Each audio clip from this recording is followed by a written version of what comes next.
Well, here it is. This is the new Range Rover Sport, new for 2013. Follows on from the new Range Rover we saw last year.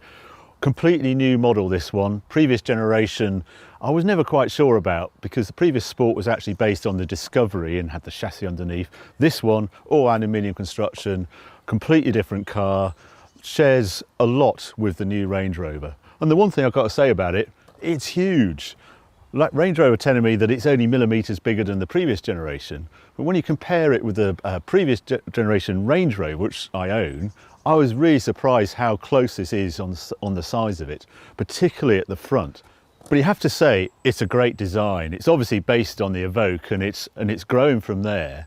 And I think it's actually probably more successful than the new Range Rover. So let's go around some of the details on this car.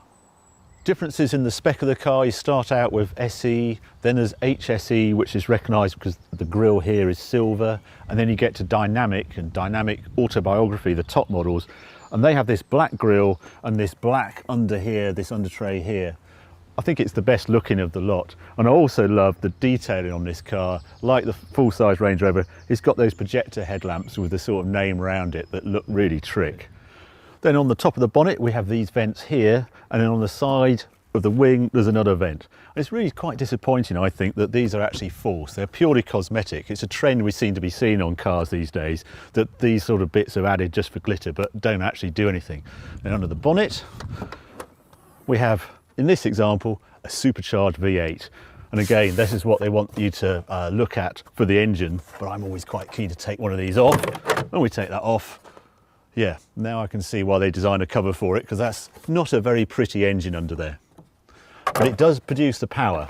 We're talking about 510 horsepower in this version, 625 Newton meters of torque, which is 476 foot-pounds of torque. So quite a lot of power in here. Move around to the side, and then you get to the core change with this car, the stretch wheelbase that has added this big interior, because there's one of the criticisms of the previous Sport, it was always a bit tight. You never really wanted to get a rear seat in a Sport. Front was always lovely, and it continues to be great in this car as well, but at the back, big change. Finally, there's proper room, proper seats in there, and it's really quite comfy in the back. And it's not the sort of thing we normally do on Evo, but it's such a sea change with this new Sport. I'm 6'2", this seat in front is set for me, and I'm sitting in the back and I'm comfy in a Range Rover Sport. That doesn't normally happen. And this one is particularly nice in here because it's got a glass roof, and I think that's a really nice touch. It's been a huge hit on the Evoque and on the new Range Rover. It's bound to be the same on this. It just really lightens up the interior. And the other lovely detail is an aluminium badge on the side saying this is all aluminium construction. Just lovely little details all through this car like that. Looks really good. Well, we're looking in the inside of this car. There's one more surprise I want to show you, and that's in the back. Because if I press these two buttons here, there's another little surprise.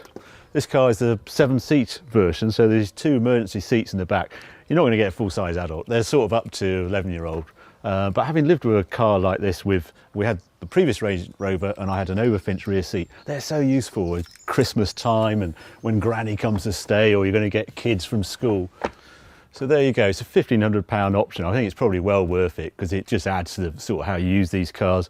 But what's really important with this, Range Rover Sport, all aluminium, 510 horsepower. Let's see what it's like on the road.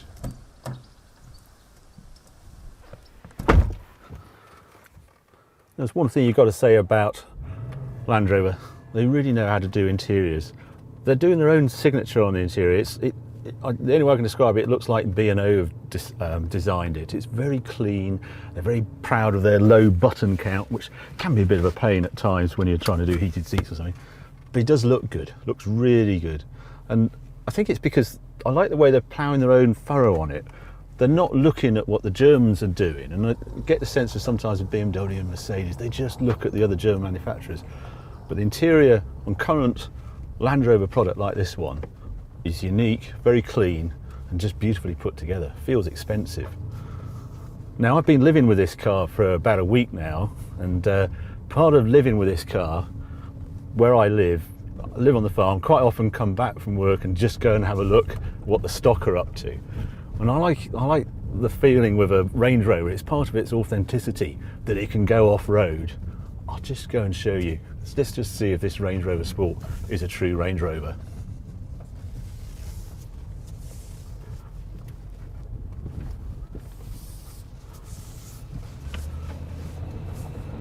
put the suspension on high. Yeah, the parking sensors are going to get a little upset, but they'll go out.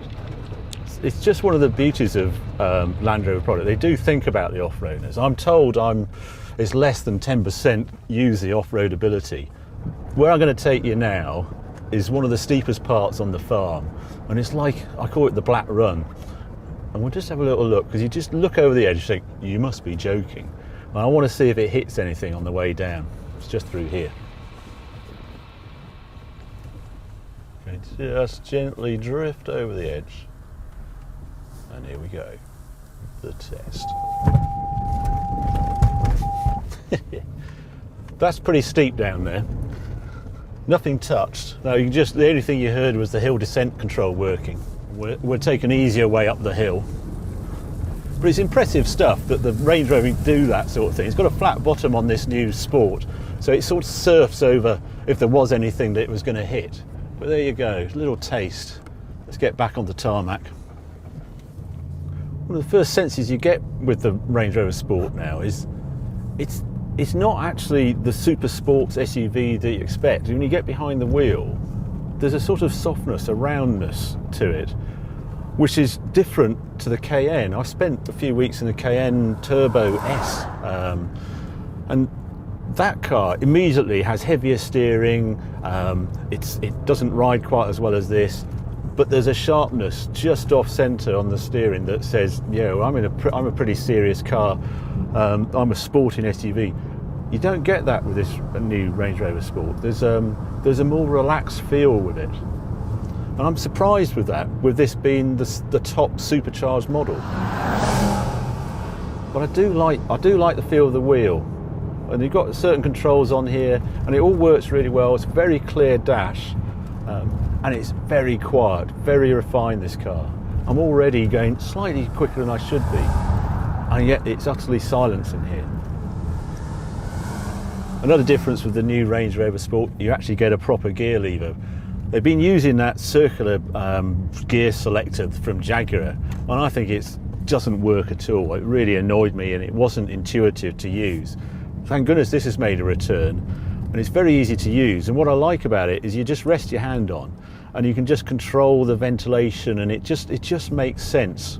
Much better than the circular control they had before. This particular car is £90,000 because it's got the ultimate Meridian sound system, 23 speaker, an extra £4,600 over the 19 speaker system. Which sounds quite a lot of money to me, especially when you got this to listen to.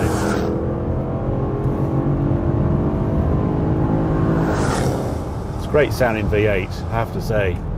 And it just feels strange being in a Range Rover with a petrol V8. If you're European, we don't really see these sort of cars. Probably because the average MPG is 15.5. It's all I've done in the past week. So this is in normal drive mode. But if you get the dynamic version of Range Rover Sport, you have to go into this, turn that, suddenly the dash goes red, all the dials go red, pop that over to Sport, and suddenly you access a different sort of Range Rover Sport completely that takes off. And it really does change the character of the car. I'm in manual mode now, and it makes a lot of difference. Also the control of roll. There is a little bit more roll than you'd get with the Cayennes, but it's very well controlled for this size of vehicle. Range Rovers all come with these cameras everywhere, all around the car, and I can't get over, you're not allowed to watch TV on this screen when you're driving, but you can watch this. This is junction view. I just touch here. I can go to curb view as well. Excellent. So you can record your crash on screen and then replay it while you're waiting for the rescue services to come and get you. This car, they claim the weight is 2,300 kilos, and after driving it for a day, I thought, I'm sure it feels heavier than that. We actually put it on the scales back at Evo, and we actually recorded it about half a tank of fuel at 2,493 kilos, so 2.5 tons. So it's a fair bit heavier than a Cayenne, which is rated at, I think it's just over 2,100 kilos, about 2,170 kilos. And then it's a longer wheelbase than the previous Range Rover Sport, so I think that makes it feel slightly softer because it's not quite as sharp to turn in. As I say, it's a nice trait to have. If you want a car that's really relaxing to drive long distance, I mean, the Range Rover Sport's always been pretty good at that. I always found it annoyingly good at that, because I wanted to hate it until I drove one, and then I really quite liked it. And this one has that same sense, but with it being the supercharged version, I was just expecting a bit more sparkle to it. It really does go quickly. It's deceptively quick.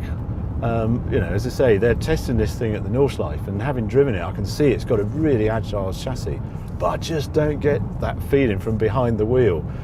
And I think actually what it is, it's compromised by its tyres. Because of that off-road ability that we saw before, it's, you know, it's pretty special. They insist on putting all-season tyres on it, while Porsche go very much for a summer tyre. This has got 21-inch wheels on it, and it's sitting on a special Michelin 275 45 21s. If I'd ordered 21-inch tyres on the Cayenne, I get 295 35 ratio, so a much sportier tyre, and that's why it feels different. I'm not knocking it, it's just a different car. It's a very good car. If I had to summarise what this car feels like, it's like when I got in it, I was expecting it to be like when you go to the movies and you're going to see an 18 film, you know it's going to be a bit edgy, a bit sharp. And then I've discovered it's actually rated as a 15 movie. And all of those little edges have been sort of sanded off, and it's slightly softer than I was expecting. But it's still a really good film. And that's what this car feels like. It feels like a fantastic car. So I suspect that we've got this car now, but that actually there might be another one, another level of sporting Range Rover to come. And what's that one going to be like?